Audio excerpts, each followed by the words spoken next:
Welcome in, everybody, to an episode of the Most Accurate Podcast, Week 1 Start Sit / Matchup Edition. I am your host, Addison Hayes, joined by one of the most accurate rankers in the entire fantasy industry, John Paulson. John, how are we doing this fine morning after our first game of the NFL season last night?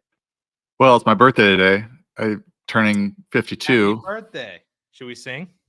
No. But I don't want to sing. Okay. I get to celebrate by being on a podcast live stream with you, Addison, and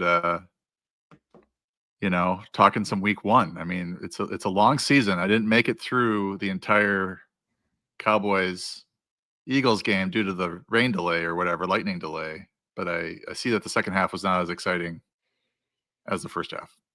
No, you did not miss much after the rain delay. But all the action was basically in that first half and maybe even slightly a little bit into the third quarter. But then that fourth quarter after the rain delay really was not worth the watch. But I do want to run through a brief summary of last night's game. Don't got to go on too quickly here because we have a lot of other stuff to talk about. But there were some, interesting fantasy storylines from the first for the season from the first game last night. We could talk about Javonte Williams' night and his workload as the main starter for the Cowboys. He had 2 touchdowns. AJ Brown had 1 catch for 8 yards at the end of the game, which I don't even know if that's better or worse than just putting up a donut. It felt disrespectful to just give him that catch on the final drive or whatever it was, and give us 1.8 points in PPR, but whatever. Devonta Smith wasn't heavily involved either. Jahan Dotson is actually the current Eagles leading receiver. So that's interesting. Jalen Hurts looks great. Saquon is Saquon. Even though he didn't have as many yards, he still found the end zone. Dak looked phenomenal, even though his fantasy game log doesn't look as great. The NFL game log was pretty phenomenal. CeeDee Lamb was great, sans a few drops.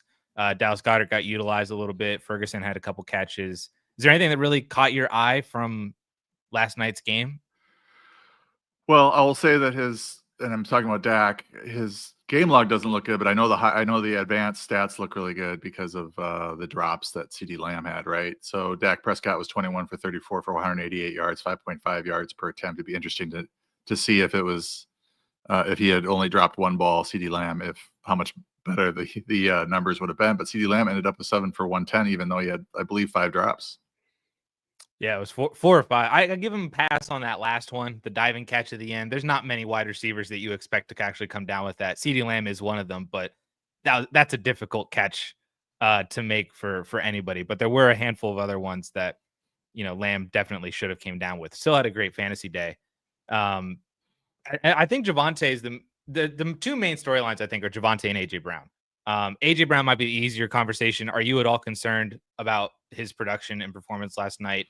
Are you looking to maybe buy low? Are you trying to just sell and get off of him? Do you think this is indicative of the rest of the season? What do you think for AJ? Well, I only have AJ Brown in my keeper league, my long-running keeper league. I've been sort of avoided. He had that hamstring injury in the preseason. I've been sort of avoiding him. I've also been taking running backs in that late second round as opposed to receivers. So I just don't have a lot of AJ Brown this year. Obviously did start him last night in my keeper league and got the 1.8 points. I think what's going to happen here is he's going to get upset and then have a big game. But I mean, they only attempted 23 passes. He had 1 target. Dallas Goedert had 7 targets. I think that's the interesting storyline out of this game. Because we did hear in the preseason, this is one. I mean, on the Eagles side of the ball, anyway, is that Goddard was excited about his upcoming role this year and how the offensive coordinator was going to get him the ball more. And 7 for 44 is a pretty sizable workload for him. The yardage wasn't really that big, but 7 targets with both Devonta Smith and AJ Brown healthy is a big storyline for Dallas Goedert. So that looks good for him. But I mean, I think things are going to have to shift back over to the receivers because they're going to get disgruntled here pretty quickly if they're only seeing 4 combined targets.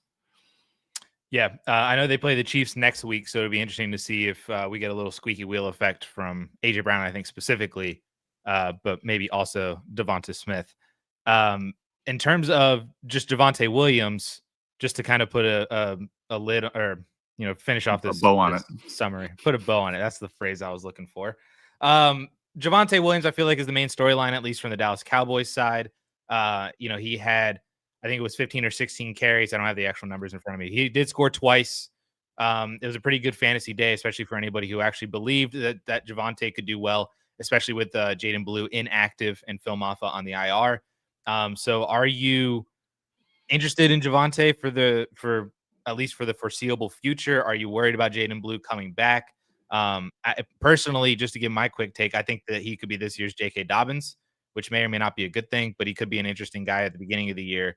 And then we'll see how he does for the remainder of the year when Blue or Maffa return. But that's just me personally. Is that how you see it? Well, I think all summer we've just kind of been down on the Cowboys running game and running back room. And people, as you pointed out, people were just excited that there was a rookie there. But Jaden Blue wasn't necessarily going to be the answer. And obviously in week 1, he's inactive. Once that happens, I bumped up Miles Sanders a bit because it was pretty clear that he was going to get the backup role. He only ended up with 4 carries and 1 catch. Javonte Williams didn't exactly tear it up. He had 3.6 yards per attempt. He had the 2 catches on 3 targets. So, the interest that I have in Javonte Williams now as a ranker, as somebody who's doing projections, if Jaden Blue is not going to be involved and it's just going to be a 2-man backfield and Javonte Williams is going to see 17 touches, then in a game that they were either tied or trailing most of the game, certainly interesting from a zero RB standpoint, or from a just trying to get some points out of you follow the touches at running back. I mean, there's mediocre running backs every year that produce pretty good numbers because they're getting a good workload, because touches equal fantasy points generally, unless they're really, really bad. But looked pretty decent in terms of the running game last night, and obviously got the 2 touchdowns.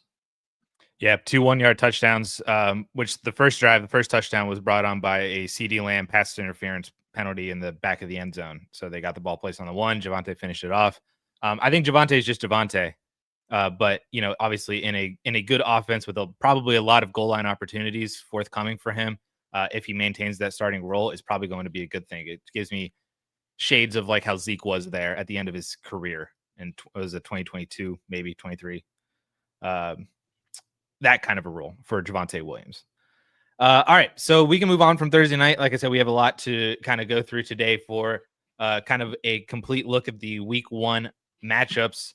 As we're setting our lines for the first time. It's super exciting. Just a reminder for everybody, if you tuned in last year, we're going to be doing the same thing this year, that if you have any questions or anything like that, feel free to throw them into the comment section, and we will get to those at the end of our little rundown here. But we prefer not to straight up answer like just start sit decisions. A lot of those decisions can be found on the 4for4 website. If you sign up for a subscription, use the promo code YouTube for 25% off. You can find John Paulson's rankings, which will basically give you start sit decisions right there. Or you also get access to our Discord, which, John, are you doing AMAs again this year? I know Jen is. Yeah, at 3 p.m. Eastern, noon Pacific, I'm doing an AMA in our Discord. I'll do one every Friday, almost every Friday. So there we go. So that's another opportunity to get some start sit questions in there. So we do prefer more big picture, theoretical kind of discussionary questions. We'll try to get through as many as we can at the end in a 10, 15, 20-minute stretch. But that's what we'll do for Q&A. Moving on to at least a news segment here, and news and injury updates for the beginning of week 1. Not really a whole lot to discuss because most everybody is healthy coming into the season. However, this is the funniest notification I got yesterday because it just meant that fantasy football is back. Christian McCaffrey was limited in practice Thursday with a calf injury. So I did see an update earlier today from Pelissaro that apparently all the talk around his injury this year is like way more positive from this kind of, I don't even want to call it a setback, but it might just be a little bit of a tightness or like a little twinge or something. But when you hear Christian McCaffrey limited in practice and then you hear calf injury, alarm bells are certainly going off. Are you getting worried at all from this, or you just want to kind of see how it plays out? Well, I did tweet out after this that I did the time as the flat circle meme. But it's just like, oh God, here we go again. But hopefully it's nothing serious for McCaffrey managers. I don't have a lot of him just going other directions in the first round. He felt a little bit risky with his age and injury history, but he's obviously somebody that can still, and that still might bite me because he might still break fantasy this year because he's got such weekly upside. So little bit worrisome, I would say. Obviously, you want him fully healthy heading in. We're going to see what he does today. He might be fine. I think if it was a serious injury, we would have heard about it already. So it probably was just a little tweak where he felt a little tightness, and they decided to shut him down and going to see how he does today, or they might just rest him today and see if he's ready to go Sunday. Obviously, it's better if he's out there today and is able to go. But Brian Robinson's the backup there. Isaac Rendo is the RB3. I think you just need to be on your toes. He is no spring chicken, Christian McCaffrey, and despite all the positive news this summer, we now have him on the injury report again with an injury that he had that's bothered him in years previous.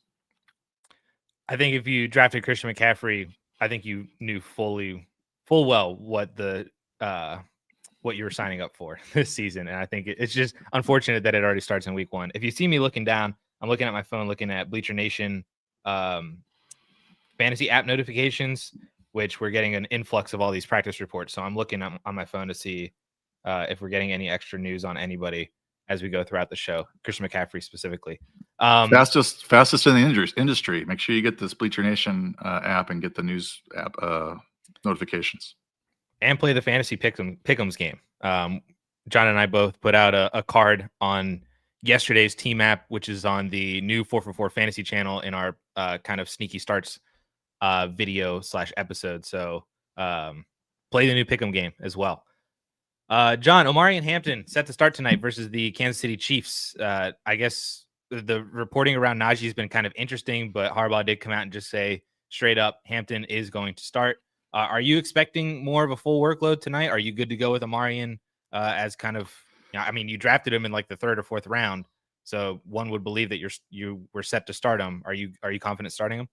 I was feeling pretty good about Omarion all summer with the Najee Harris eye injury from the fireworks thing. It just was very mysterious eye injury. It didn't sound good, but it looks like Najee is back and available this week, so that's good for Najee Harris.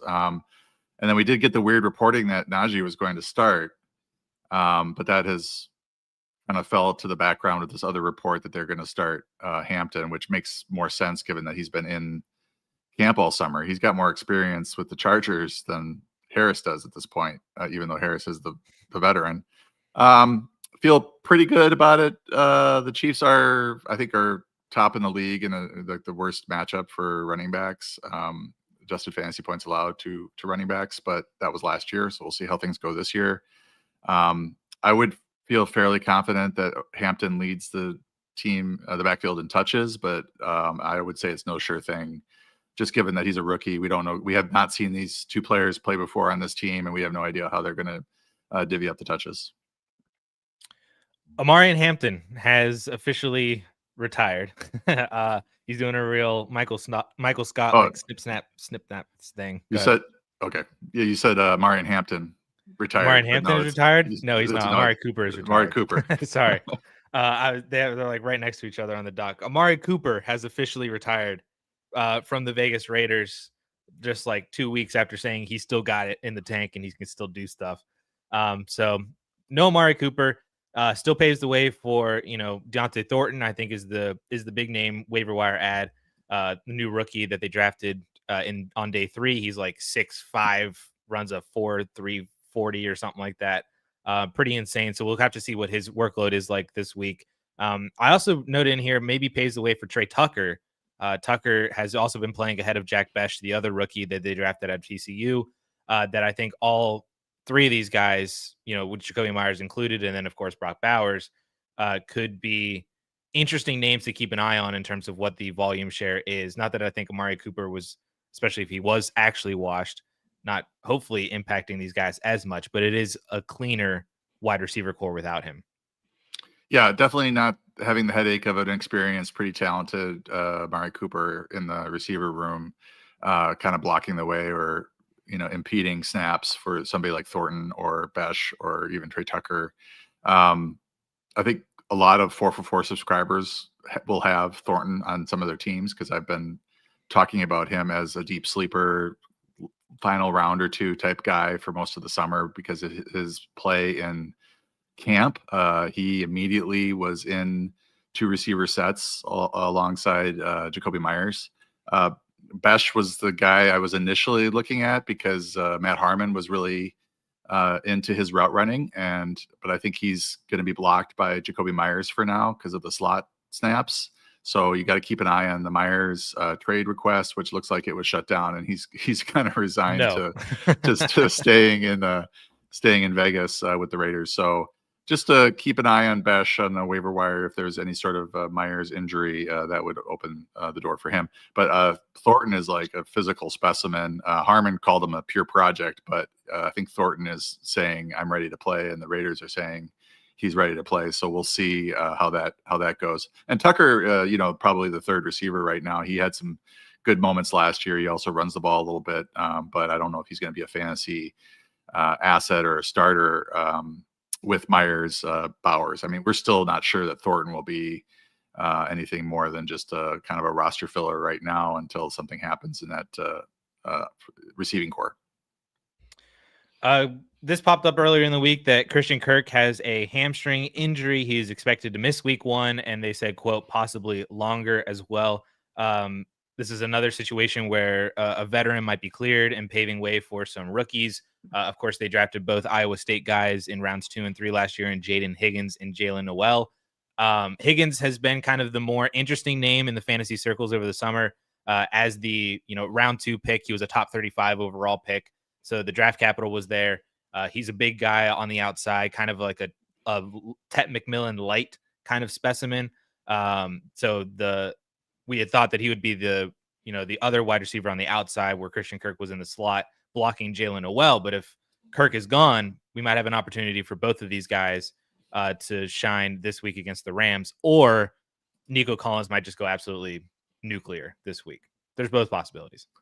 Yeah, and this is a similar situation as the Raiders because Jalen Noel is a Matt Harmon favorite. So I have these one number rankings that I do from his data, and I have him on for the wide receiver deep dive to discuss him. And he came in second out of the 19 player sample in this year's draft class in terms of his route running success rates.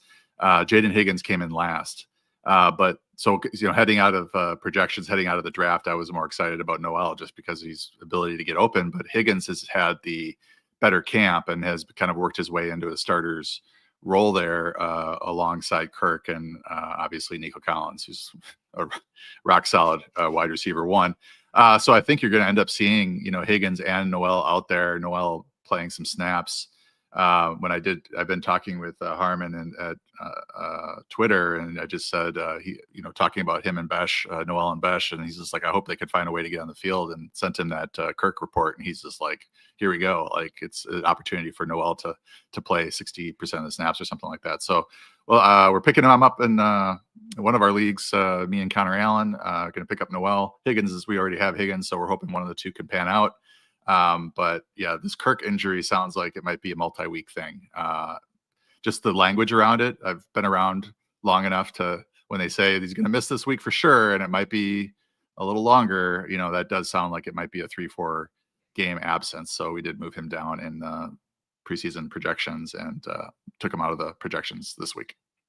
Especially with a hamstring injury, you never want to mess around with those. We've seen those debilitate some wide receivers for multiple weeks. So I wouldn't be shocked with Christian Kirk missing, 2, 3, 4 weeks, maybe more, depending on the severity of it. And we've seen CJ Stroud support multiple wide receivers. It was Tank Dell 2 years ago, Stephon Diggs last year, and then Tank Dell after Stephon Diggs went down, all behind Nico Collins. So there's certainly a pathway for one of these guys or both to make a name for themselves if they get that opportunity. To kind of rapid fire the rest of this, in terms of the Dolphins news, Devon Achane and Tyreek Hill posted limited practices on Thursday. I did see a notification today, a little bit ago, that they are both set to play on Sunday, so no real worries there. Darren Waller did pop up. He did not practice on Thursday. I don't think he's also practicing again, and they're saying that he's doubtful for Sunday's game against the Colts. So not that we were overly excited for Darren Waller, but that at least if he's not there, you would think that more targets potentially go towards Devon Achane in the short yardage area. Tyreek Hill and Jalen Waddle could boost their floors and their ceilings a little bit this week against a softer Colts defense. So obviously you're starting Achane, you're starting Tyreek Hill, and that's pretty much it, right, John? Yeah, I mean, Julian Hill I believe is the backup for Darren Waller. He played about 60% of the snaps last year. So like you could see a scenario in a DFS minimum, salary type situation. You might want to run him out there, but they're probably better options even week one for a minimum salary. It could have been Durham Smythe, but he's on the Bears now. I like Durham Smythe a lot. I don't know why. He was just a fun name. Anyway, Juwan Jennings, Jaden Reed, Keon Coleman, Darnell Mooney, they were all limited participants that have, I think, opportunities to play this week. Darnell Mooney of this group seems to be the most questionable of if he's actually going to play, but it does look like Juwan Jennings is going to play. Reed will give it a shot despite the foot fracture. And Keon Coleman, I did see another notification today saying that I think that he's looking. Yeah, Sean McDermott said that Keon Coleman will be out there in a limited capacity today as well. So the expectation would be that he would also play. All these guys are interesting kind of flex considerations. So are you more or less interested in any of these guys? Well, I would put Jennings higher than that. Like I would put him in the wide receiver 2-3 conversation. Sure. Trying to start him if I can. I don't think he's too injured. I think his ego is a little bit injured. Jaden Reed worries me right now. I mean, I think he's a top 25 fantasy receiver when he's healthy. But I don't think we're going to see the Packers, play him more than wide receiver 3 type snaps if he's got this Jones fracture. So like the chances of him playing on 2 receiver sets it just kind of went out the window. I think it's going to probably be Golden and Dobbs and maybe some Wicks if he can get healthy. But so I just kind of want to wait and see how good Reed can play and how well he can play on that foot. The footage I saw from camp or practice when he was trying to run routes didn't look particularly encouraging. Keon Coleman had a great camp, but now has this injury. And Khalil Shakir looks like he's back. So this has kind of shuffled the 1-2 situation, I think, for the Bills. Look like maybe Coleman in week 1 could be the play, but it might be Shakir instead. Mooney's intriguing if he can get healthy. He didn't see a big target share from Penix last year, but he was very productive with Kirk Cousins. So if he can get healthy, the number 2 option in that offense could be pretty interesting, assuming that Kyle Pitts continues to Kyle Pitts it. Especially this week against the Buccaneers, who they had both games last year for the Buccaneers and Falcons were phenomenal from a fantasy standpoint. Matthew Stafford, Stephon Diggs, Travis Hunter, Hollywood Brown, Khalil Shakir, Cade Otton, they all logged full practices or they're just off the injury report entirely. So that's pretty good news for all of these guys. Of course, Matthew Stafford brings all the goodness in terms of that's a good thing for Puka. That's a good thing for Devontae Adams. Probably a good thing for Kyron Williams. Stephon Diggs, at least off the injury report, I'm still interested to see if they're going to utilize him in a more full-time role or if they're going to be a little bit more cautious with him. But one would think if he's not currently on the injury report because of the ACL rehab from last year, that they should use him. Travis Hunter, you love to see that. We'll have to see what his role is Sunday. Hollywood Brown, we'll have to see what his role is as wide receiver 2 tonight. Khalil Shakir, especially with a more injured Keon Coleman, could be an interesting play against the Baltimore Ravens. And then Cade Otton. We didn't mention Cade Otton in the sneaky starts, but he could be a candidate at the tight end position with a rookie Emeka Egbuka, no Chris Godwin, no Jalen McMillan. We saw Otton do pretty well last year without one or even both of the top guys for the Buccaneers. So he could be a kind of sneaky start kind of guy for this week. Yes, he moved up in the projections. If he's the 3rd option, he's dangerous he's a nice little streamer, low cost option in DFS because he needs to be that 3rd option or 2nd option. But with Evans and Egbuka, who I think like Emeka Egbuka is like ranked way too low by the consensus. I have him in the top 20. So I just think he's going to have a good week. But Otten is a dangerous tight end as well. All right, that's it for the news section. Is there anything else that you wanted that caught your eye, maybe that we didn't go over, or should we just move on? No, I think we just need the prayer circles for McCaffrey and his calf. I mean, I think that's the big story this week. I know a lot of people who would be willing to give their calf to Christian McCaffrey, perhaps myself included. All right, moving on to some of the matchups. We got game of the week this week. The highest over under at 50.5 is that Baltimore Ravens versus the Buffalo Bills game. This game could be absolutely phenomenal. And when you look at it from a fantasy perspective, not just in terms of all the offensive weapons, but also the defensive matchups for all of these guys. The Ravens defense last year were 23rd in adjusted fantasy points versus quarterbacks, 10th versus running backs, 28th versus wide receivers, 17th versus tight ends. Buffalo 14th against quarterbacks, 27th against running backs, 18th versus wide receivers, 12th versus tight ends. So it almost seems to work out pretty well that, obviously if you drafted Lamar, you drafted Josh Allen, you drafted Derrick Henry, even you drafted James Cook, like they're in pretty tremendous matchups this week, at least in terms of what their defenses were from last year. I think the real questions outside of that come in the form of, we already kind of touched on Khalil Shakir a little bit, but do you want to play Shakir? Do you want to play Dalton Kincaid or Mark Andrews in your tight end spot? I think you drafted Mark Andrews to kind of be your starter, and he's certainly in a pretty solid situation. Rashad Bateman could be an interesting play. We mentioned Keon Coleman, obviously, if he plays, could be very interesting too. So outside of obviously the big names, how are you kind of reading start-sit decisions for the rest of the players here? Well, the Ravens have been a pass funnel for several years now, so you're still probably starting James Cook, but maybe not with as much enthusiasm. Maybe you do have a better option on your bench potentially, but all the Bills pass catchers, I would say, are intriguing. It's just they're not that all ranked that high because of their typical production. I mean, I think Shakir works his way into sneaky start. Coleman works his way into sneaky start territory. I'm not big on Kincaid. I also saw a report that he's not expected to see a bump in usage. So we're already getting that prior to week one. That's not great news.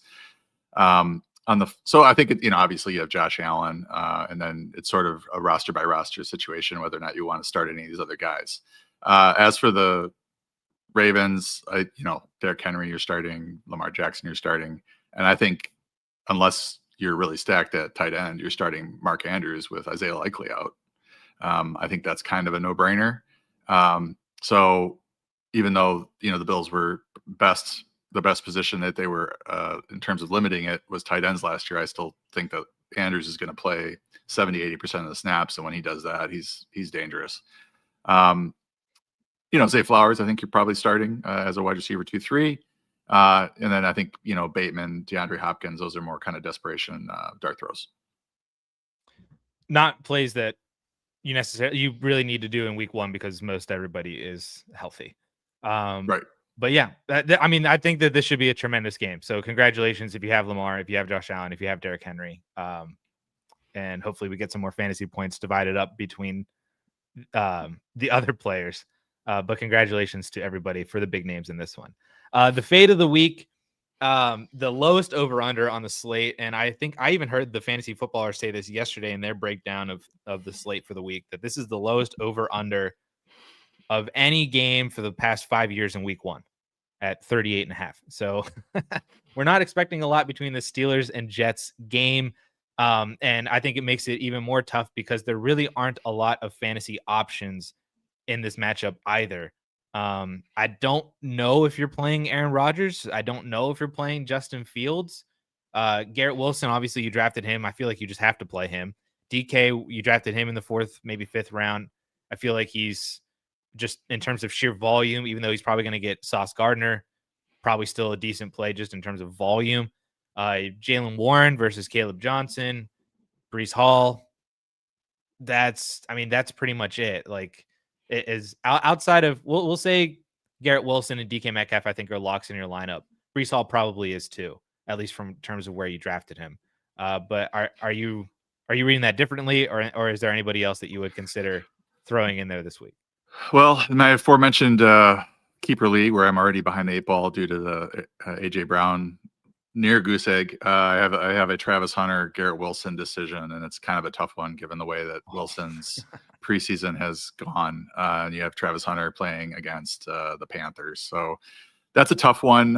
So I don't think these guys are all locks. Wilson, Hall, DK. Where I have them ranked, if you look, there are like, in terms of Wilson and DK, they're not ranked super high, like top 10, top 15 type plays, where you really don't have 2 or 3 players on your roster that are better than them necessarily this week. So given the nature, the low scoring nature of this game, it really is some decisions where you might be benching a Garrett Wilson for somebody that maybe doesn't seem as appealing, but is in a much better environment and doesn't have the baggage right now of Justin Fields preseason passing.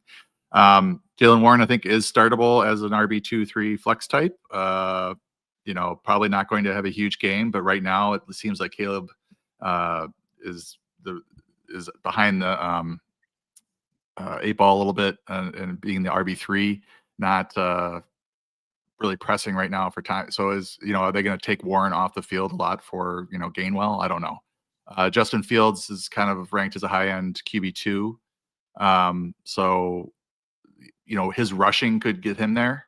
But how many points do you really expect the Jets to score against the Steelers in this game, given the way that the Jets offense has looked? So there might be, a situation where you're starting a couple quarterbacks, like a Trevor Lawrence, I think, is a better start than Justin Fields this week, given the high scoring nature of that Jacksonville Panthers game. Yeah, I was looking at your rankings in terms of where you have all the main guys from this game, and it is very discouraging. You've got Garrett Wilson right next to Cedric Tillman. You've got both running backs in tonight's game, and Omarion Hampton and Isaiah Pacheco ahead of Breece Hall. And Breece Hall and Jaylen Warren are actually right next to each other. I agree with you that I think that there are, even if you drafted Justin Fields as like hey, let's see what happens, and maybe he is my QB1 for week 1, there might be better options for you on the waiver wire this week. You mentioned Trevor Lawrence. Michael Penix was my sneaky start at the quarterback position. JJ McCarthy could be an interesting name. Drake May could be an interesting name. There's just other probably better options than Justin Fields, the game plan for defenses against the Jets is going to be so easy. It's going to be lock down Garrett Wilson and then just contain Justin Fields. And I think the Steelers, with their great defense, and they just got Jalen Ramsey, and they added Darius Slay, which may or may not be a benefit, but they at least try to beef up their secondary. So if they're focusing on Garrett Wilson, and then they have the linebackers and stuff to focus on Justin Fields, this is me coming from a Steelers fan. It might be an ugly game on both sides, honestly, but it might be uglier for the Jets a little bit more. Moving on to some good and some bad matchups for just each position, all 4 positions: quarterback, running back, wide receiver, tight end. Quarterback position, we've got 2 really good games for quarterbacks. We've got the Jaguars-Panthers game.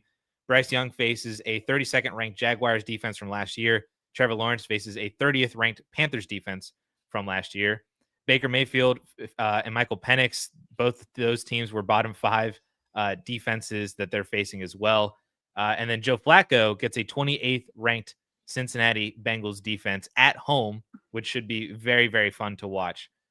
So I think, we just outside of Baker Mayfield, 4 of these guys might be on your waiver wires right now. And I think these are just 4 candidates to actually throw in over a Justin Fields if you are trying to make that kind of a decision. Yeah, you could. I think with Fields, you have that rushing upside. You're hoping for 50 yards or more on the ground and maybe a touchdown, and then he's going to end up having a pretty good fantasy day if he does anything as a passer. Like if he can throw for 150 yards and maybe a touchdown as a passer, plus that rushing, he'll end up with a QB1 numbers. That's the power of the running. Score 14 points. I don't know. Maybe. I didn't say they'd make the extra points. Maybe they just get 12. You take, benching Fields for Joe Flacco is tough. That would be a tough pill to swallow. Possible. I guess you look at what Flacco did as a starter. He is somebody I think goes over his 237, 240 yard total, passing yard total. I don't know. He also throws a lot of interceptions, so that could get pretty ugly pretty quickly. But and I would just, we're listing the hot spots adjusted fantasy points allowed ranking. Would just note to exercise caution with that because teams have changed from last year. We roll out updated numbers in week 4, and that's when I start really. I mean, last year's number are, they are something. I think teams have a tough time changing a lot from what they were last year, but some teams have changed a lot. So just keep that in mind when you're making roster decisions. That in the first 3 weeks, the hotspots aren't gospel, and they're really not gospel all year, but the data is more dependable as we get into this year's data, and that will start in week 4. One of those teams that you kind of mentioned as I was filling this out for quarterbacks that kind of have a tougher matchup compared to defensive stats last year is Miami was pretty good defensively last year, and then they got absolutely gutted at secondary and defense. I mean, they lost Jalen Ramsey. They got Minka at least back in that trade. But man, that's a team that, if you look at last year's numbers in adjusted fantasy points for Miami, if it was quarterbacks or wide receivers or both, that they were pretty good against. But that is something that I may not expect to see similar numbers this year. So that's why I don't have Miami in here. Not that I'm starting Daniel Jones, but that's just an example, at least in terms of how teams can potentially change a lot from offseason to offseason in these defensive rankings. Getting to at least I don't want to call them bad matchups, but they're tough matchups. They're just quarterbacks to maybe just kind of temper your expectations. The game tonight, Mahomes versus the 10th ranked LA Chargers, Herbert versus the 8th ranked Kansas City Chiefs. And both games last year were pretty low scoring. So I don't know if we potentially get a lot of passing production from either one of these two guys tonight. They're both actually very interesting names that if you wanted to go for a more high ceiling potential play in like a Trevor Lawrence or a Michael Penix, that I wouldn't necessarily be against that starting those guys over a Mahomes or a Justin Herbert. Goff gets a 5th ranked Green Bay Packers defense that now just added Marka Parsons. And then JJ McCarthy gets a 1st ranked Chicago Bears defense in his first ever start and snaps in the NFL. Granted, Kevin O'Connell may not matter with Kevin O'Connell, but these are at least some numbers to pay attention to according to last year's defensive data. Yeah, Justin Herbert at 16 in my quarterback rankings, McCarthy at 21, Goff at 20. You're not really looking to go out of your way to start these guys. There is a school of thought that maybe that Chargers Chiefs game could be scoring, but I mean, a high scoring game, but both defenses are pretty good. Chiefs defense specifically has gotten a lot better in recent years. And that's part of the reason that Mahomes fantasy numbers haven't needed to be there. I still have Mahomes in the top 10 at 9. And I think if you have him, you're probably starting him unless you grabbed like a Kyler Murray later. Maybe a Bo Nix would have been somebody that I would start over him this week that you might have in a committee, but Mahomes is Mahomes and it's hard to bench him. So I think you summed it up right now. I mean, these are just lower scoring games, bad matchups for the quarterbacks, and you're not looking to start McCarthy in his first start on the road in Chicago when they were first in the league last year and adjusted fantasy points allowed. Now, if he has a pretty good game and finishes as a high end QB2, that's a good sign for his season. Yep.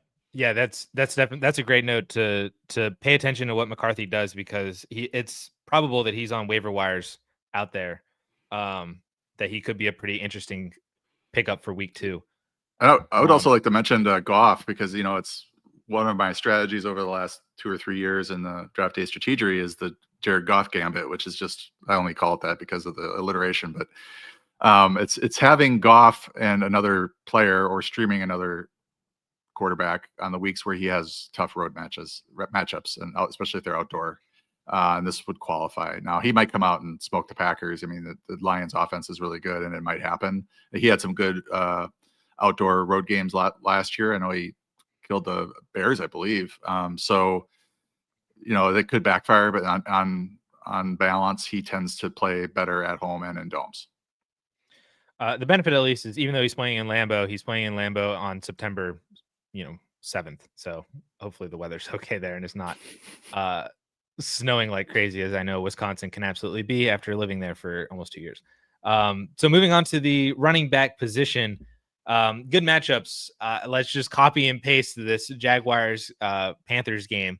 Chuba Hubbard gets a 31st ranked Jaguars. The Jaguars backfield, so that'll be an interesting discussion, gets a 32nd ranked Panthers team that could not stop anybody last year. So ETN and Bigsby could be interesting plays on matchup alone. James Conner gets a 30th ranked. I put at Arizona. That's at New Orleans. 30th ranked Saints defense. So I expect him to be running all over the place in week one. And then Ashton Genty gets a 29th ranked New England defense at home. No, that's in New England, I think. Yeah. Yeah. So it's on the road. But at least, you're not sitting Ashton Genty because you drafted him in round 1 or early round 2. So, but that's at least a very confident matchup for his first start in the NFL against what was a bad defense last year in the New England Patriots. So I think the main discussion in this one, I mean, you can touch on all 4 of these guys if you want, but the main discussion might just be this Jaguars backfield. Yeah. And I would say when I did my study years ago about the last year's fantasy points allowed or adjusted fantasy points allowed versus this year, if I remember correctly, the passing numbers changed more than the rushing numbers. So it's harder to fix your rush defense. And if you have a really good rush defense, it's easier to retain it or maintain it than it is to fix your pass defense. So the passing numbers tend to fluctuate more year to year than the rushing numbers. That's what I'm trying to say. So in this case, we can be pretty positive that Jacksonville is going to be bad against the run this year. New Orleans is going to be bad against the run this year, and New England and Carolina as well. So you're starting Connor and Ashton Genty for sure, I would say, unless you are really, really stacked at running back. Hubbard, I think, is a good start. We do have some small concerns about workload there with Rico Dowdle. There have been some rumblings that they're not looking to run Hubbard as much as they did last year. That doesn't necessarily mean that he's not going to deliver for you, and especially in this game against Jacksonville. But it is just something to note and something to keep an eye on in terms of the snap split between Hubbard and Dowdle, because if it's a 50-50 split or something, he's going to be less reliable in bad matchups. And then for the Jaguars backfield, I don't know how this is going to shake out. Like they're probably going to combine for a really good fantasy day, but we have no grasp. I mean, this is one of the ones where we just don't have much direction in terms of, is it ETN? Is it Bigsby? Tootin is a live rookie, although he could be inactive just like Jaden Blue was. We don't know yet what we're going to see. And I wouldn't be looking to start these guys, but I would feel okay if I had to start them in like a flex RB3 role because of the matchup against Carolina. I think of the two, I would prefer Bigsby maybe, because I think this game might be a little bit more neutral and he might have a better time rushing. I mean, ETN can get there from a PPR standpoint, but I might prefer Bigsby, though. Where you drafted either one of these guys, ideally you have better options. These guys are probably RB4s, RB5s on your own team. So even though there is a matchup there, I probably wouldn't play it just because we have no idea what's going to happen. Bad matchups for the running back position. Again, copy paste this Chargers Chiefs game. Isaiah Pacheco against an 8th ranked Chargers defense. Amari Hampton against a 1st ranked Chiefs defense that we already kind of touched on earlier in the news section. DeAndre Swift then gets a 3rd ranked Vikings defense against the rush defense, against the run. So I again, these are very interesting names. I think Amari Hampton, you are playing him based on where you drafted him, but Pacheco and Swift could be the RB3, maybe RB4 on your team, depending on where you got him in the 6th or 7th round or something. So, but I mean, if you drafted him and he's your RB2, you probably don't have a better option unless you drafted like Austin Eckler a little bit later and you want to go with that route. But it's might be difficult for Pacheco and Swift, especially with Pacheco, because I have no idea what that split is going to look like with Kareem Hunt for Pacheco coming off of that injury last year based on how he looked at the end of last year into the playoffs. So do you have any read on Pacheco or Swift? Well, this group's funny because I was just looking at my rankings in half PPR. I've got Swift at 20, Hampton at 22, Pacheco at 23. And I'm going to do another sweep here with the Chargers Chiefs game tonight. And I think Swift. I noticed that Swift came in fairly high in my projections, just based on the last year's distributions relative to what the Bears are expected to do this year, and specifically in this game. They're all three are bottom 8 matchups, tough matchups. So I feel like we have a better grasp on Hampton and Pacheco's workload. But your rookie that you like for the Bears, Monangai, I believe he just was Monangai. injured, so I think he missed a little practice time. So I do wonder if it's just sort of a Swift game. They don't seem like they really like Roshan Johnson, and Swift ends up with a pretty good game. This is an interesting crew because these are your fringe RB2s, and it's like, okay, maybe you have a Tyrone Tracy, and you were like, okay, I might start him, or Travion Henderson, or David Montgomery, Jalen Warren types, and like maybe I should start them. I kind of like Pacheco. I kind of like Hampton. Swift, I kind of like him as well. Not crazy about any of these guys, but you feel pretty good about them all getting at least 14 touches. And I think that's when you're this deep in the ranks at the bottom of the RB2 thing, you're hoping for that, and maybe you end up with 20. I would love for Isaiah Pacheco to just come out and reclaim the starting role that he had from the first 2 games of last year, because that's the most ideal situation, I think, for this Chiefs backfield. Is that Isaiah Pacheco just comes out and is just more of the workhorse. So that's what I'm hoping happens tonight, but we'll have to see. Wide receiver position, this Buccaneers Falcons game, man, it's looking really good for everybody involved. Drake London, obviously an auto start based on where you drafted him. Evans is an auto start. You mentioned that Ibuka seems to be low among the consensus rankings, that you have him inside the top 20, which I do agree with. I've been debating him versus Cedric Tillman in my DFS lineup like all freaking week. So I have no idea what to do there, because Njoku then gets played in. It's all DFS stuff, but whatever. Bears wide receivers gets a 32nd ranked Vikings defense. And then the Bengals wide receivers, not that you need any extra incentive to be happy about having Jamar Chase or T. Higgins, but a 31st ranked Cleveland Browns defense, as long as they don't, do a Bengals usual week 1 performance, that should probably be a fantastic matchup for the Bengals wide receiver. But for all these wide receivers specifically, I think maybe the most interesting conversation here is just the Bears wide receivers, considering that we don't really know what's going on with the new Ben Johnson offense. You drafted DJ Moore in the mid rounds. Odunze was a mid round pick. We're not really in on Luther Burden right now, but are you playing both Bears wide receivers if you have that opportunity? Playing DJ Moore. I feel like he's reliable. I did look and see where I was yesterday on Odunze, and I was fairly low on him, and I'm trying to, because he was probably being drafted like 30 to 35, or maybe 25 to, that's where he was sort of drafted positionally. And you think week 1 in a good matchup against the Vikings, who have not only were they 32nd adjusted fantasy points allowed to receiver position, they were also allowed the most raw fantasy points to the receiver position last year. You'd think he'd be a little bit higher, but this is not like a really high scoring nature to this game. So that, and then you're also talking about the first, the Bears are expected to score 21 points, which is not a high team total. And you're also talking about a new offense. You're also talking about divisional matchup. So the Vikings have studied Caleb, and and typically sophomore quarterbacks take a step back. So are we expecting them to come out firing and in great shape? I don't know.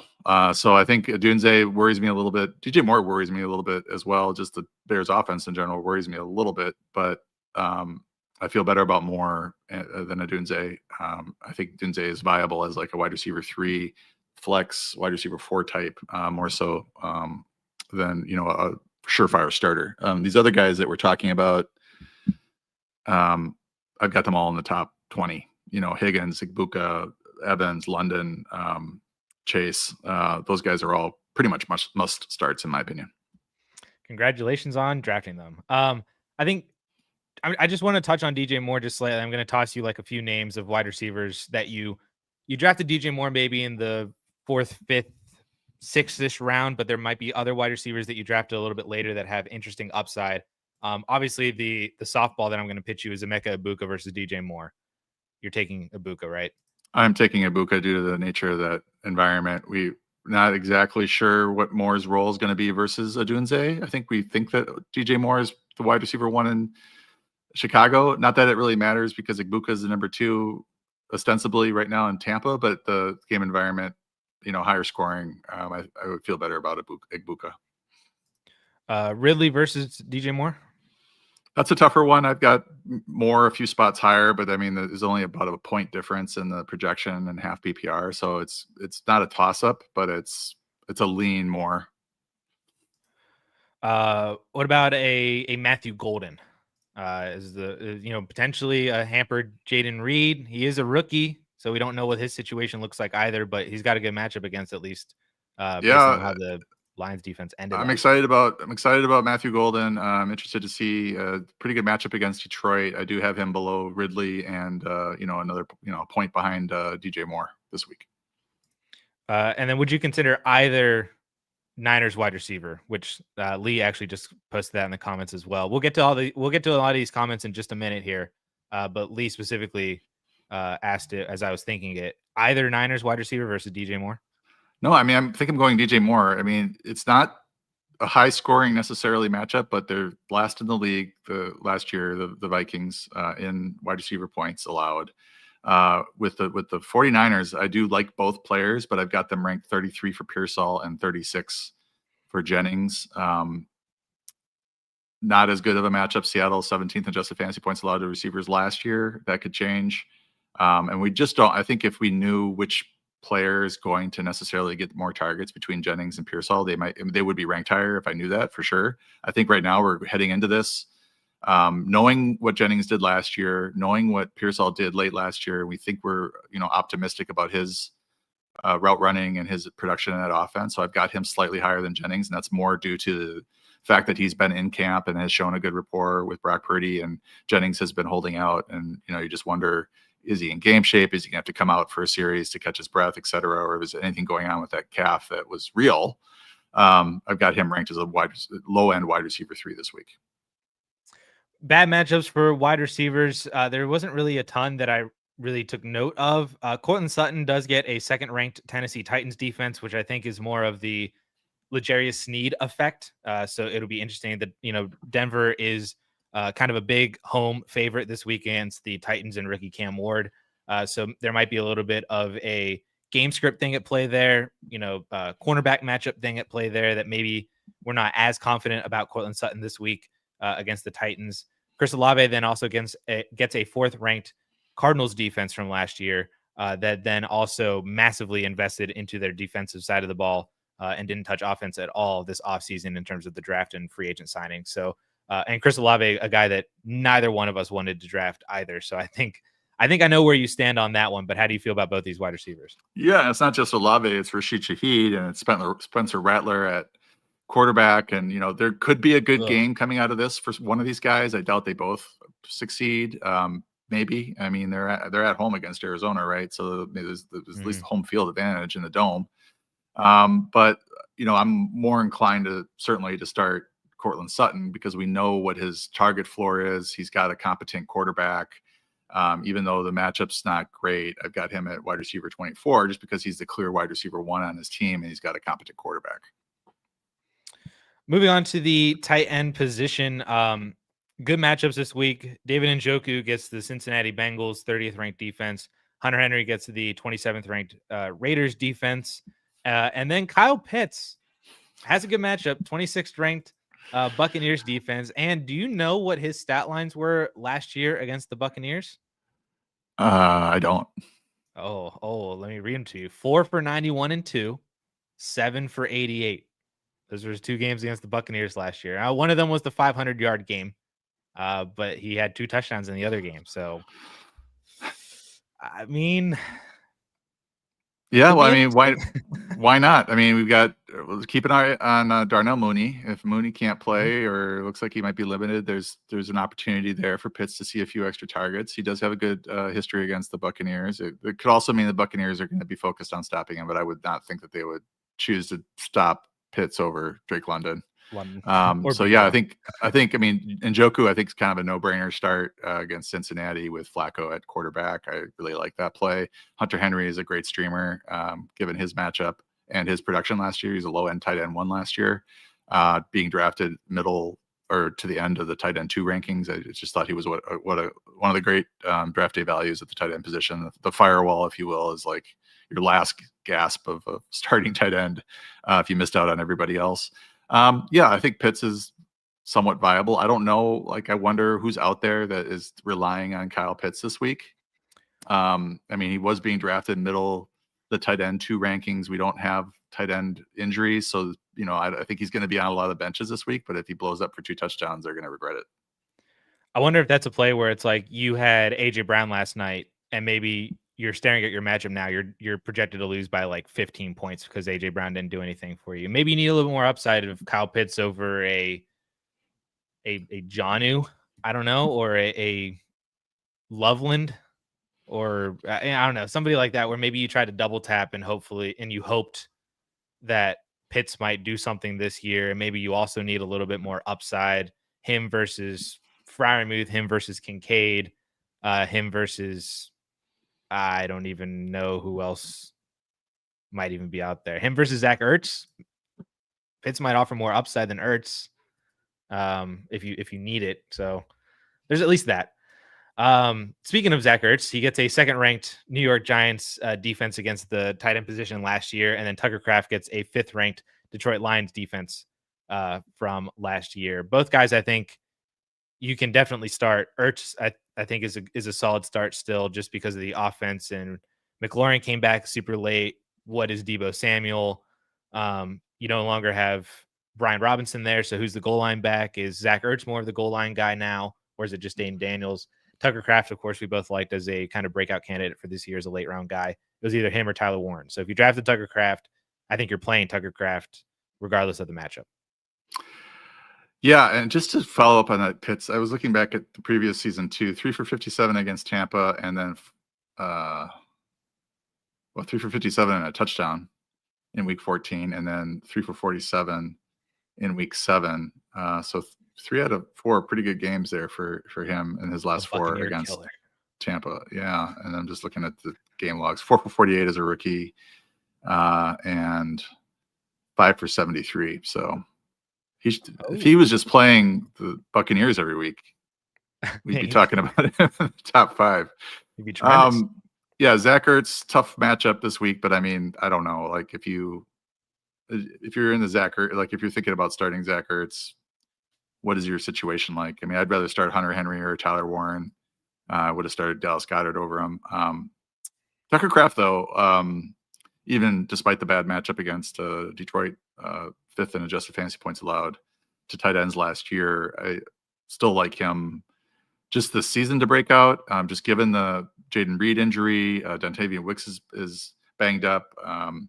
Matt LaFleur said in the spring that he just didn't do a good enough job of featuring the tight end. He's got like George Kittle type yak ability as well. So like he's one that if they decide they're going to give him 100 targets or, really feature him as maybe the number 1 or number 2 target in this offense, then he could really blow up and have a, top 2 or 3 season. The answer to this is kind of the same argument that we have for Tyler Warren. The answer between Josh Downs and Michael Pittman and Tyler Warren might just be Tyler Warren. And the answer between Matthew Golden, Romeo Dobbs, Dontavian Wicks, and Jaden Reed might just be Tucker Kraft. So we'll have to see how that plays out. But yeah, I think if you drafted Tucker Kraft, you probably don't have better options. You're just going to start him. All right, John, do you want to do a little bit of Q&A here? We can kind of run through some of these quickly and see what the people want to know. Yeah, let's do it. Remember, we're looking for higher concept questions. How our backfield's shaping up. How do we think things are going to play out, as opposed to who should I start? I do answer start sit questions for subscribers in the AMAs. I don't love doing that, but I will. I'll go to my rankings and I'll read my rankings to you if that makes you feel better. People like a little context sometimes as to why I want like a player over another player, and I do provide that. But just as you're not going to, if you're asking a bunch of set questions in the chat, you're probably not going to get them answered, and I don't want to frustrate anybody that's expecting an answer. Let's see here.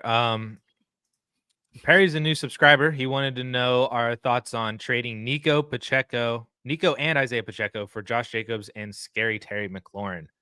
And I kind of want to talk him off the edge of trading JMO for Diggs. I would rather have Jameson Williams there pretty easily. Week 1 trades. Yeah, we're already looking to blow up our squad. Nico's kind of we haven't seen any of these guys play yet. So we don't know if anything's really changed. Nico was kind of a borderline 1-2 first round, second round kind of guy. Pacheco probably 5th, 6th by the end of draft season. Last year in the lead role was a 3rd, 4th round pick. So if we think he's back to that value, then you got a good deal in the 5th, 6th round for him. Jacobs going late 2nd. Scary Terry going, I would say 4th round by the end of draft season because he reported to camp. So it's kind of a wash when you look at the values of these guys. I probably would stick with Nico and Pacheco and hope that Pacheco is back to that 3rd round value, because if he is, then you are getting the better side of this trade. So I probably would hold Nico Pacheco at least for this week to see sort of how it plays out with Pacheco. Those are exactly my thoughts. And then are you taking Jameson Williams over Stephon Diggs? I feel like that's just an easy. For right now, I could see a scenario where Diggs is back and he's the wide receiver 1 for Drake May, and maybe the Lions offense takes a step back. But right now, Jameson Williams has more value than Diggs. Okay, so Samuel, another Josh Jacobs trade, is trading away Josh Jacobs for JSN in a PPR league worth thinking about. Looks like an even deal to maybe losing a little bit by getting JSN off the seasonal rankings, but he's not sure personally. I would take Josh Jacobs, and I don't consider this a difficult question. I would lean the Jacobs way as well. I think and you look at the draft values. JSN was kind of going mid to late 3rd. Jacobs going late 2nd. So I think right now, unless something changes, I think we're looking at Jacobs having more value.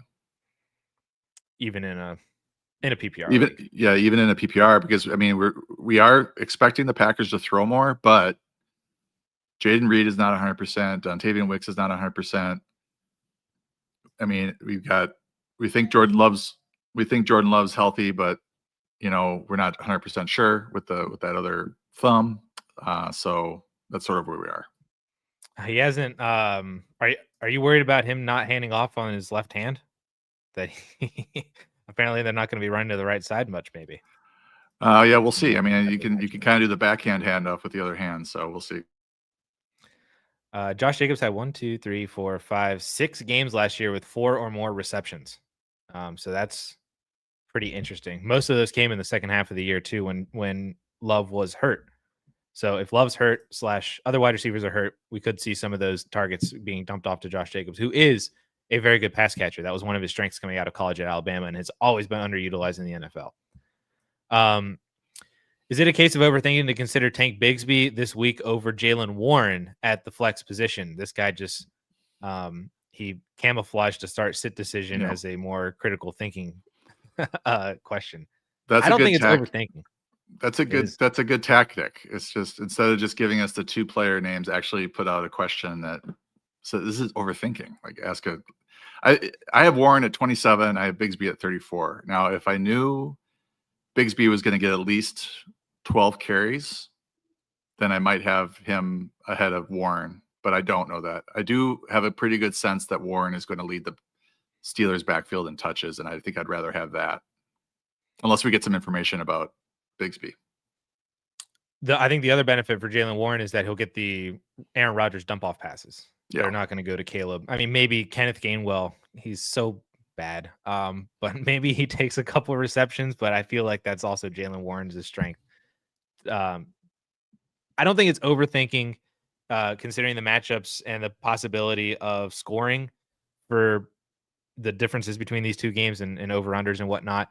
But I think Jalen Warren is just safer. I'd rather go for safety in week 1 and then adjust from there. Samuel, being that I drafted Genty, I'm wondering what difference will the new coaching staff in New England make on the defense and especially the rush defense. So you did mention it's a little bit more difficult to change rush defense numbers than it is pass defense, but we do have a new coaching staff in New Vrabel is a little bit more of a defensive-minded head coach. I think they did try to answer some of the questions at the defensive side this offseason, but was it enough? And is the coaching staff enough?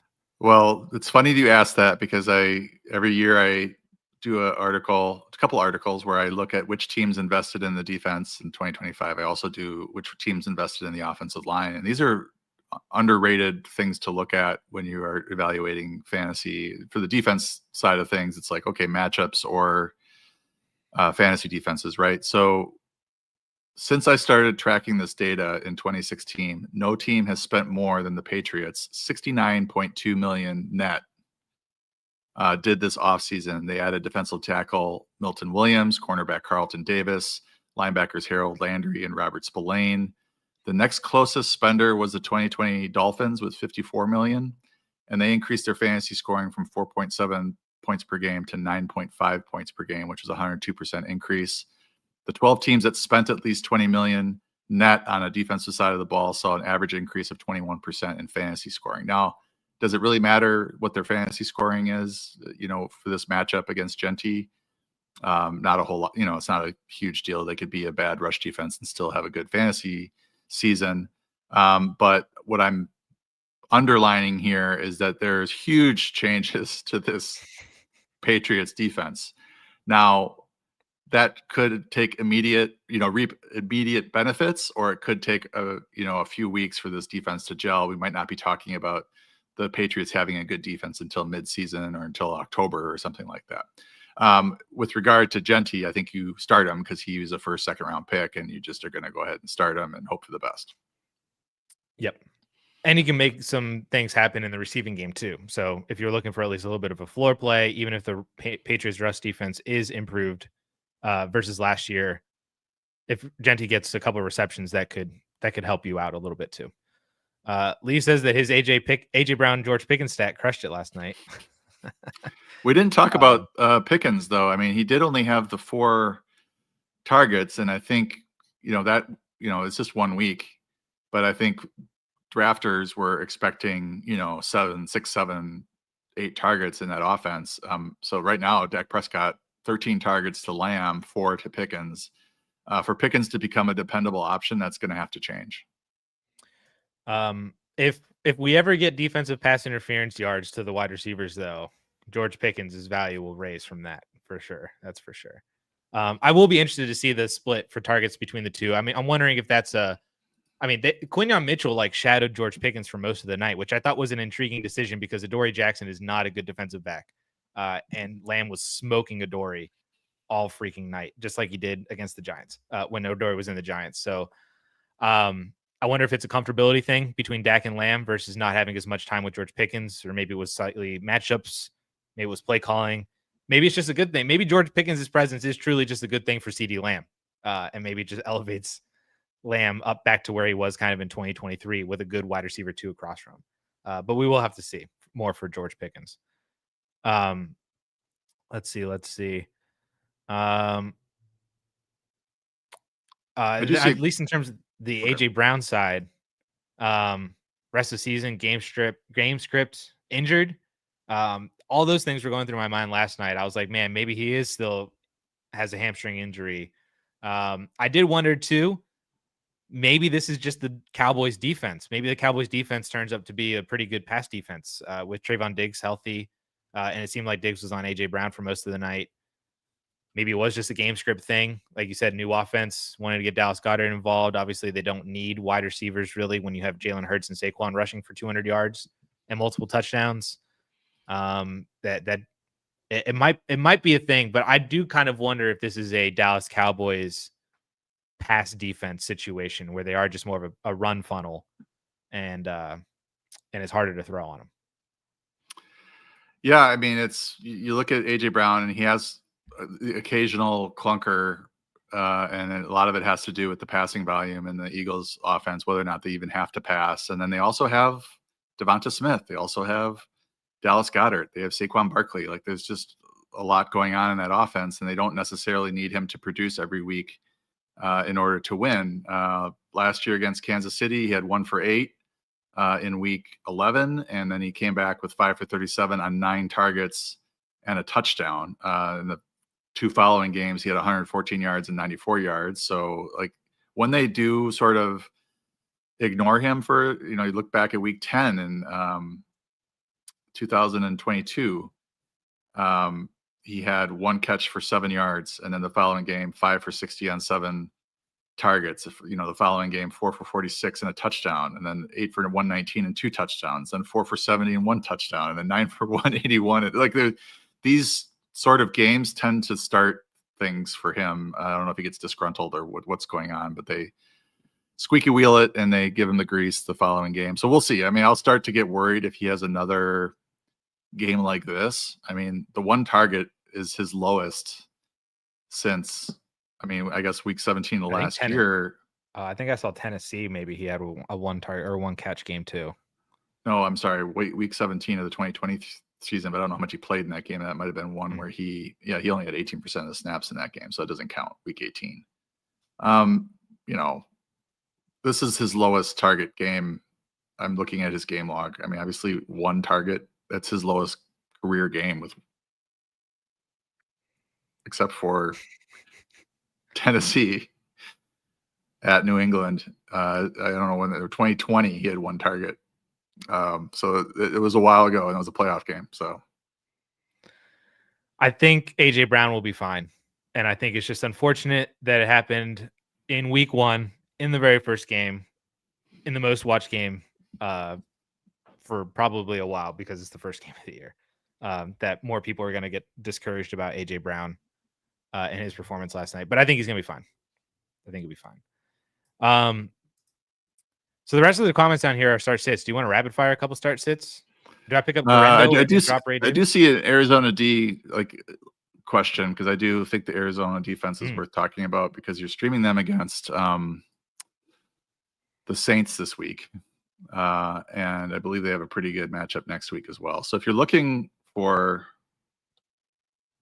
and the Arizona defense isn't bad, so they're sort of a mediocre team. They've got New Orleans this week. If they look bad this week, then you can go another direction. But if they're not doing well against Spencer Rattler, next week they have Carolina at home, so that's a pretty good matchup. They also have Seattle and Tennessee week 4 and week 5, at Indianapolis in week 6.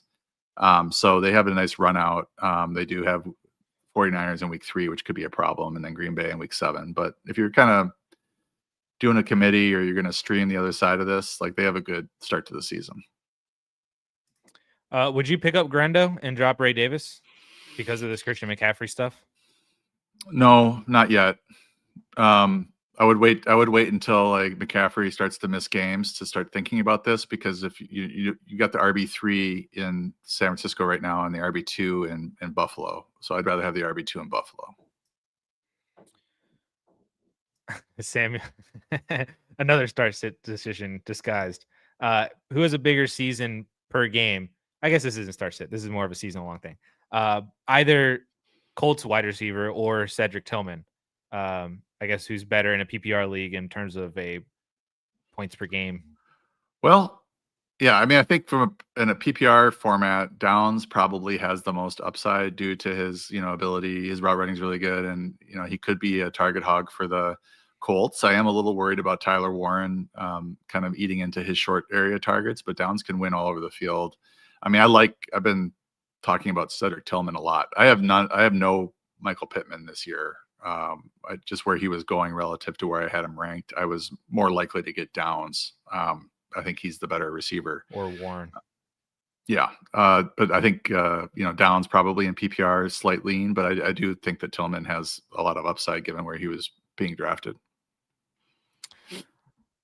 $5 super chat from D's Nuts. This is a good way to get our attention. I don't know where this money. I don't know where this money goes, though. It just goes into the kitty. I don't ever see it. It gets tossed to the company. Okay. Honestly, I don't know where it goes either. Asked Luis. It's probably an account with all of our super chat money just sitting there, not accruing interest. Probably. They should. Anyway. Anyway. Need to pick 2 to start. McMillan. I almost, for some reason, thought that was Jalen McMillan. I hate players that have same last names because then you have to debate which one is which. Tet McMillan, Xavier Worthy, Jerry Jeudy. So you need to sit one of these guys. Boy. So yeah, I mean, my lean right now is Worthy and Jeudy, but I could understand sitting Jeudy for McMillan. I think Worthy you should start. I think Jeudy and McMillan is closer. See, Worthy was my first lean on the sit to start McMillan and Jeudy.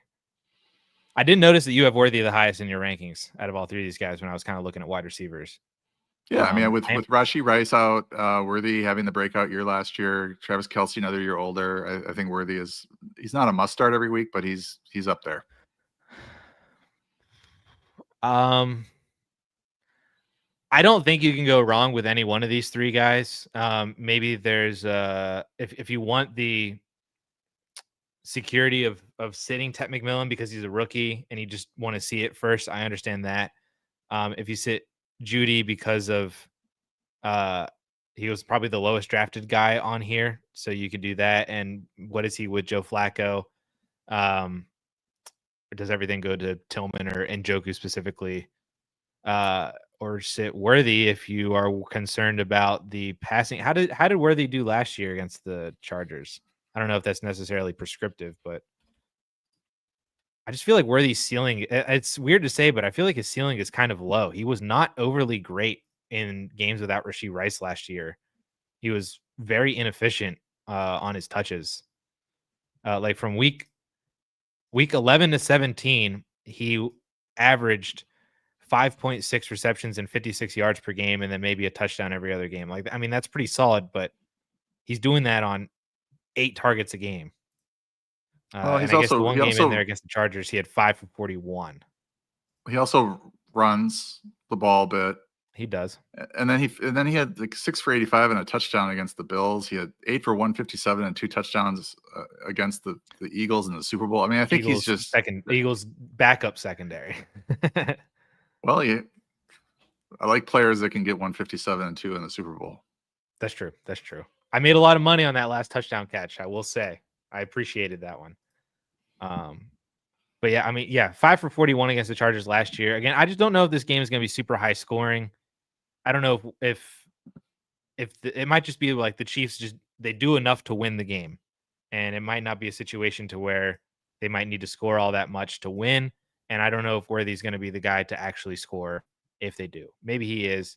I'm not opposed to starting Worthy, but I don't know. It's weird to say because of the type of player that he is, but I feel like he has the lowest ceiling of the 3. He's got 6 touchdowns in his last 6 games.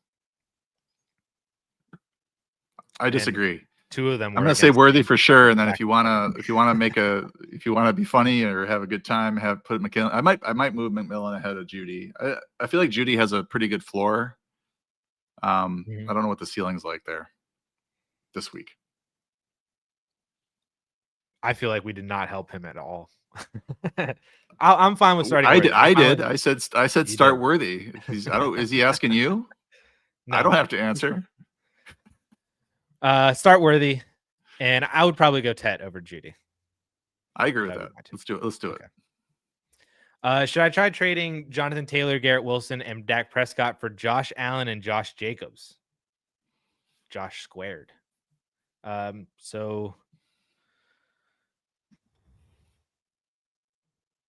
I like it. I mean, I think you're getting an upgrade at quarterback, yeah, and I think you're getting perhaps a small upgrade at running back.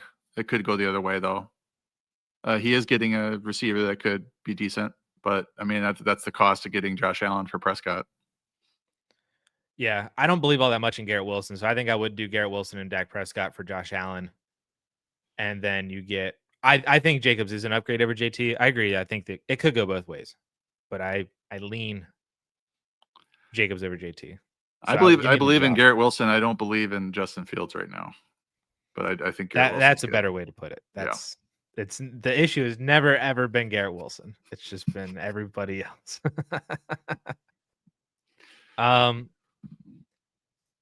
Kyle's asked this question a couple times. Start two between Coleman, Shakir, Myers, and Ollie Gordon. Mine for me is Shakir and Myers. Myers for sure, and then I probably would go Shakir because he seems healthier than Coleman. We don't know what we're going to get out of Ollie Gordon with Achane available, so I would go with probably Shakir and Myers. Certainly Myers. Warren or Ingram? I lean Warren. It's the new toy versus the old grizzled producer. I have Ingram at 10 and Warren at 12, but I don't feel like I have a real good handle on those two.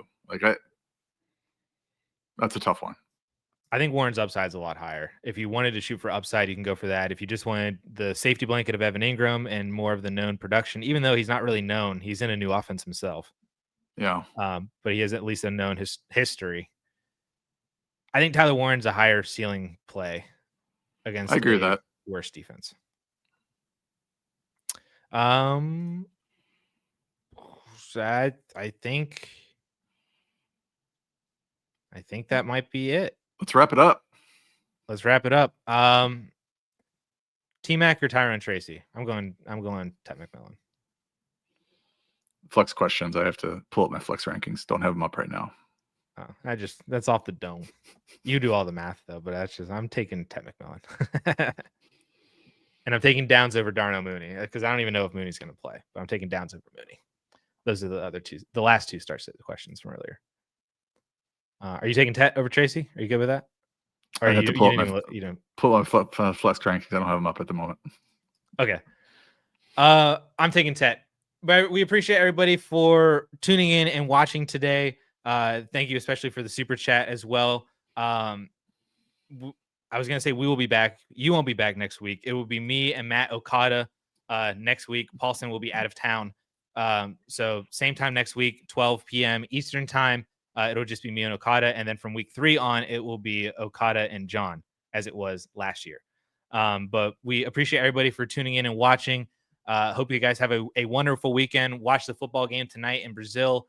Watch all the football games, obviously, Sunday and Monday. And I hope all of your fantasy lineups win. I just want to say where I'm going so that nobody is getting mad. I'm taking my 17-year-old son to Lambeau Field. We were able to get tickets for face value. There's like 7th row, 25-yard line. It's his first trip to Lambeau. So it's for good reason that I would be dipping out of the podcast for, week 2. But that's where I'm going. So Addison and Matt are going to hold down the fort, and I'll be back week 3 through week 27. I didn't want to give it away. I didn't know if you wanted people to know your exact location if they wanted to find you and ask me fantasy questions during the game, or get mad at you if you give them wrong advice. I don't know. But yes, yeah, I think that'll be fun for you next week, Paulson. So we'll miss you, but Matt and I will be here next week, 12 p.m. Eastern time. We appreciate everybody for tuning in. Have a fantastic weekend. Enjoy all the games. I hope all of your fantasy teams win. And we'll catch you next week for week 2.